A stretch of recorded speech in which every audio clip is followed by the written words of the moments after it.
አሰላሙ አለይኩም ወራህመቱላሂ ወበረካቱ። ውድና የተከበራችሁ የቻናሌ ተከታታዮች እንዴት ናችሁ? ከኔ ጋር አልሐምዱሊላህ ረቢል ዓለሚን። በመጀመሪያ እንግዲህ ትንሽ ሳቁ ብዬ ነው። ያው እንደምታዩት ወይኔ እንግዲህ ፖፖ ተዘጋጅቶላታል ማለት ነው። እንግዲህ የኛም ሀገር ዶሮዎች ግቢውን ሁሉ እንደዛ ከሚያቆሽሹት ፖፖ ቢዘጋጅላቸው በሚል ነውና ውዶችዬ፣ እንግዲህ የመጣሁበት ምክንያት በትናንትናው ቪዲዮ ላይ በጣም ብዙ ኮሜንቶችን እያነበብኩኝ ነበረ። ግማሾቻችሁ የማህፀን ኢንፌክሽን ምልክቶችን እንዴት ነው የሚያመው፣ ምልክቶቹስ ምንድናቸው እያላችሁ በብዛት ጠይቃችኋል። እንዲሁም ደግሞ በሳሙና እንግዲህ የሳሙና መረጃ በነገራችን ላይ ልጅቱ ከሳሙና ነው የመጣብኝ ብዙ ሰው አያቅም ስትለኝ አሁን ሰዓት ላይ ማለቴ ሶሻል ሚዲያ ተስፋፍቷል። ብዙ ትምህርት የሚሰጡ ሰዎች አሉ፣ ዶክተሮች አሉና ያልሰማችሁ ትኖራላችሁ ብዬ አላሰብኩም ነበር። የሳሙናን እንግዲህ ጸር ታቁታላችሁ ብዬ አስቤ ነበረ። ነገር ግን አልተረዳችሁም። አንዳንድ ቪዲዮዎችን ይዤላችሁ መጥቻለሁ ከባለሙያ። እንግዲህ እነዛን ቪዲዮዎች እዩ። የመጀመሪያው በአረበኛ ነው፣ የምትችሉ አዳምጡ፣ የማትችሉ ተረጉሙላ። ውዶች እንግዲህ እንደምታዩት እየሰማችሁ ነው። በጣም ጎበዝ ዶክተር ናት። በጣም ብዙ ጊዜ እከታተላታለሁኝ። በተለይ በሴቶች ዙሪያ በጣም ብዙ ቪዲዮዎችን ሰርታለች፣ በተለይ በማህፀን ዙሪያ እና ብዙ ሰው የሚያስበው አለች ሳሙናን ልክ አሪፍ ነገር ለማህፀናችን አሪፍ ነገር አድርጎ ሰዎች ይወስዱታል። ነገር ግን በጣም የማህፀን ኢንፌክሽን አምጪ የሆነ በጣም በሽታ ነው ሳሙና መጠቀም። አይደለም በሳሙና በውሃ ራሱ መታጠብ የለብንም፣ ወደ ውስጥ ውሃ ማስገባት የለብንም። ማህፀን ራሱን በራሱ ያጸዳል ነው የምትለው።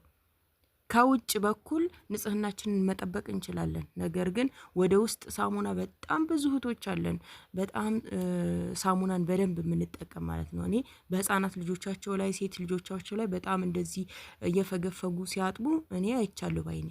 እና ከሴት ልጆች ህፃናቶች ጀምሮ እንደዛ ማድረግ የለብንም። እኔ የሳሙናን ከባድነት እኔ በጣም አረብ ሀገር ያለው በጣም ረጅም ጊዜ ቆይቻለሁኝ ካወቅኩኝ ማለት ነው። ይሄንን እንደዚሁ በዶክተር ማለት ነው ስከታተል ይሄንን አወቅኩኝ። እና ውዶችዬ በጣም አስከፊ ነገር ነው። የማህፀን ኢንፌክሽን ሲደጋገም የማህፀን ካንሰር እንደሚሆን ነግሬያችኋለሁኝ ከዚህ በፊት በጠየቃችሁኝ መሰረት ማለት ነው።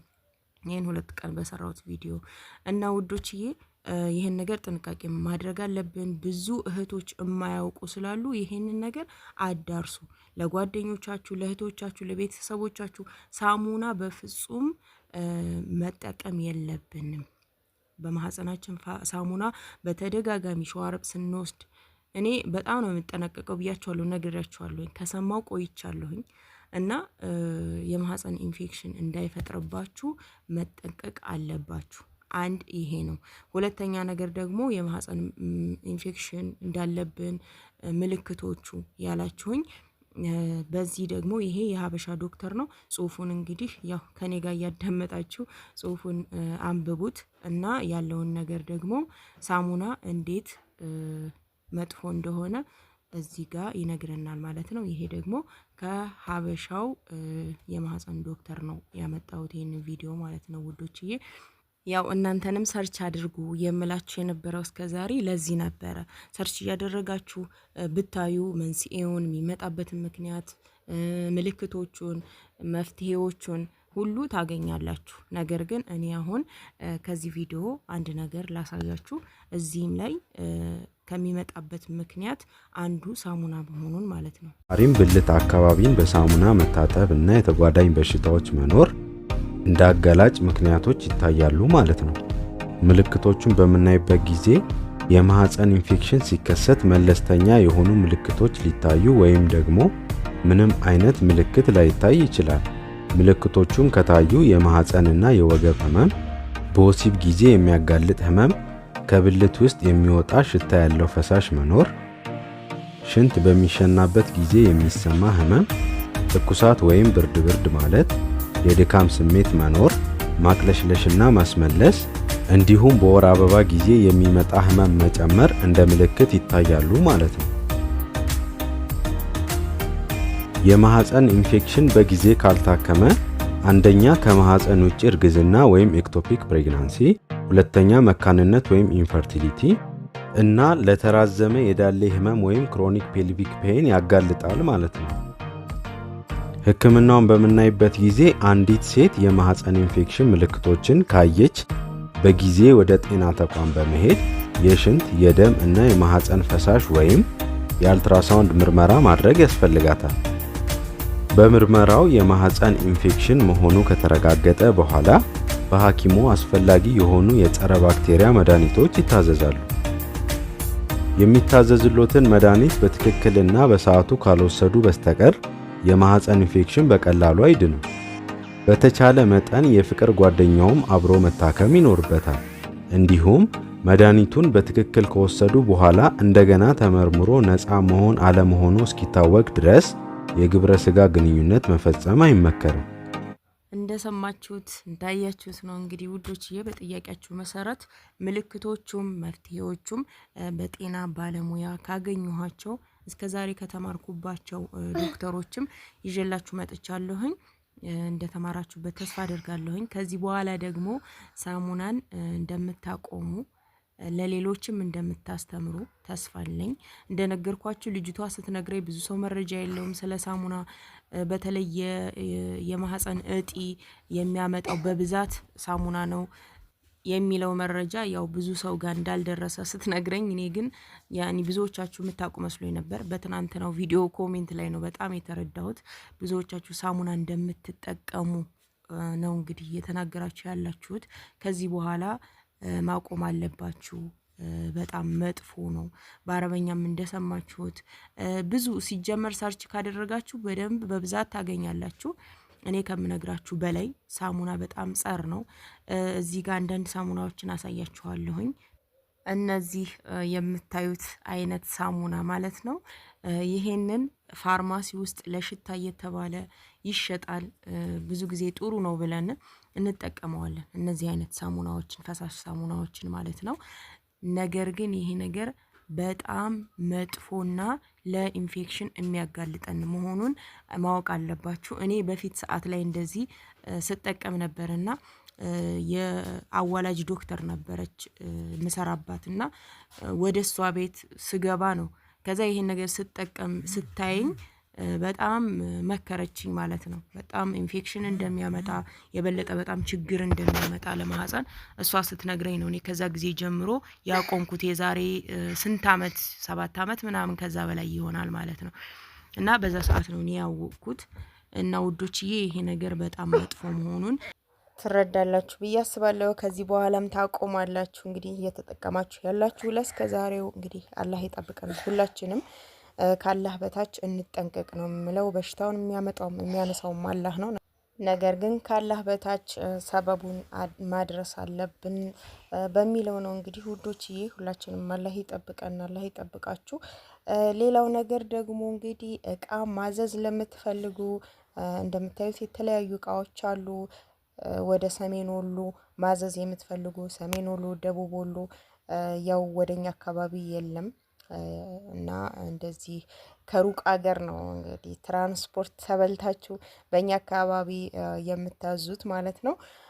ጀምሪ ባላችሁኝ መሰረት እንግዲህ ስራውን ጀምሬያለሁ። አልሐምዱሊላህ ጤናዬም የተሻለ ሁኔታ ላይ ነው ያለሁት እና ማዘዝ የምትፈልጉ የቤት እቃ ለቤተሰብ ሰርፕራይዝ ማድረግ የምትፈልጉ ካላችሁ የተለያዩ እቃዎች ሞልተዋል እኔ ጋር ታገኛላችሁ። እንግዲህ ማዘዝ ትችላላችሁ።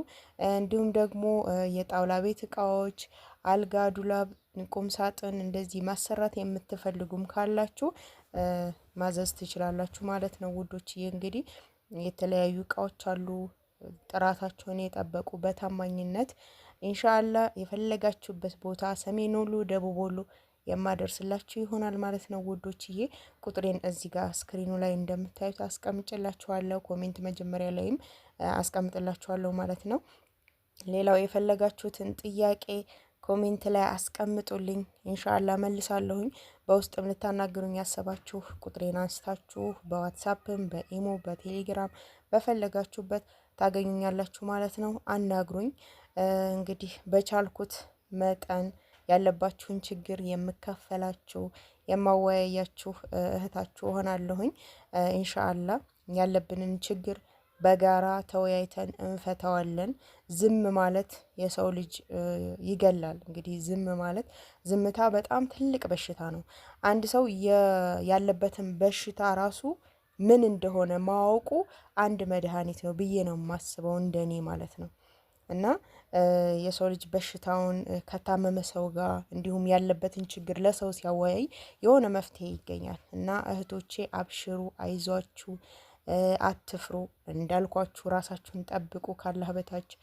ከዛ ውጭ እንግዲህ ያለውን ነገር ደግሞ አላህ ይጠብቀን ሁላችንም። ሁሉም ነገር የሚመጣው ባላህ ትዕዛዝ ነው። ነገር ግን እኛም መጠንቀቅ አለብን። ምግባችን ማስተካከል አለብን። የተከለከልነውን ነገር መተው አለብን። ከዛ ባሻገር ደግሞ ቶሎ ብሎ ሕክምና ማግኘት አለብን።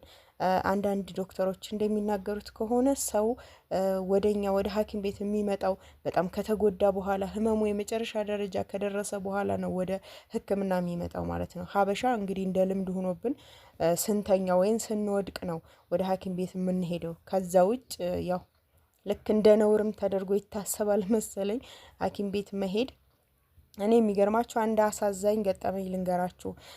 ኢትዮጵያ ከገባሁኝ በኋላ የሰራሁባቸው ሰዎች ሰውየው እንግዲህ የሴትዮ ባለቤቷ አላህ ይማረውና ሞተ። በጣም ጥሩ ሰው ነበር ወላሂ።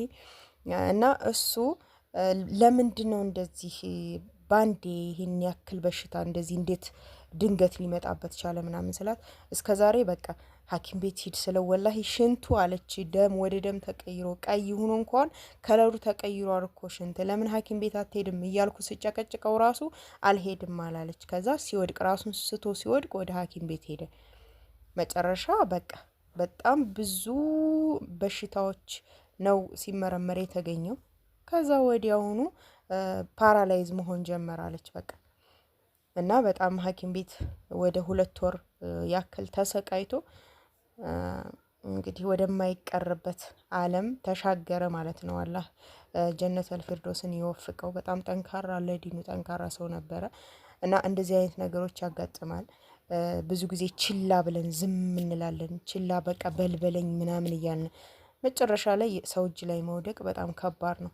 እና ካላህ በታች ጥንቃቄ ብናደርግ እላለሁኝ። እንግዲህ ለዛሬ ያለኝ ቪዲዮ ይህንን ይመስላል። እንደነገርኳችሁ ያው እቃው ማዘዛችሁን እንዳትረሱ።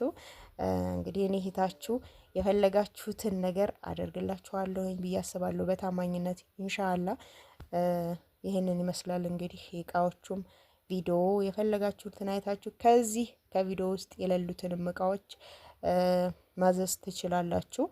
እንግዲህ ቪዲዮ እዚህ ጋር ይበቃኛል። ይህን ሰሞን ቪዲዮ ትንሽ ረዘም እያደረግኩባችሁ ነው መሰል፣ በአጫጭር ለምዳችኋል። እንግዲህ አውፍ በሉኝ። ያው ለእናንተው ስል ነው ሁሉንም ነገር እንደዚህ ምክር ሲበዛ ያው የታመመ ሰው ታውቃላችሁ የውስጡን ስቃይ ሌላ ሰው እንዲሰቃይ አይፈልግም። እና ለዛ ነው ምናልባት ህመም ላይ ያልሆናችሁ ላታውቁት ትችላላችሁ። ለዛ ነው እንግዲህ ያው ምክር ማበዛው እላችኋለሁ ውዶችዬ። እንግዲህ በቀጣይ ቪዲዮ ኢንሻአላህ ተመልሰን እስከምንገናኝ አላህ ሰላማችሁን ብዝት ያድርገው፣ ሀገራችንን ሰላም ያደርግልን። ወሰላሙ አለይኩም ወራህመቱላሂ ወበረካቱ።